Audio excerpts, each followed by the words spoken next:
মাধ্যমিকে অকৃতকার্য, কেক কেটে উদযাপন করলেন বাবা মা। ব্যর্থতায় হতাশা নয়, বরং একেবারে উল্টো পথে হাঁটলেন কর্ণাটকের এই পরিবার। বার্তা দিলেন ব্যর্থতাতেই শেষ নয়, বরং নতুন শুরু।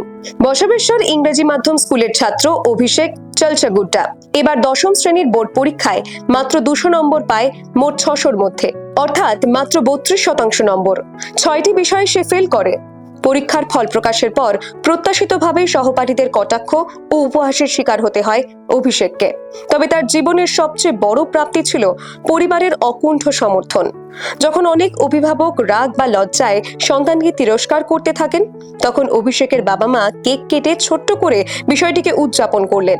তাদের বক্তব্য একটাই, পরীক্ষায় তুমি ফেল করেছো ঠিকই, কিন্তু জীবনে নয়। আবার চেষ্টা করলে তুমি নিশ্চয়ই সফল হবে। এই ভালোবাসা ও সমর্থনে অভিভূত অভিষেক বলছে, আমি ফেল করেছি, কিন্তু আমার পরিবার আমাকে ভেঙে পড়তে দেয়নি। ওরা উৎসাহ দিয়েছে, আমি আবার পরীক্ষা দেব, পাশ করব এবং জীবনে সফল হব।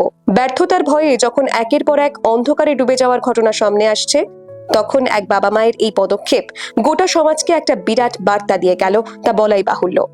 সোশ্যাল মিডিয়ায় এই খবর ছড়িয়ে পড়তেই অনেকেই বলছেন, অভিষেকের বাবা মায়ের এই মানবিক পদক্ষেপ সমাজে এক দৃষ্টান্ত তৈরি করবে। Bureau report, the wall.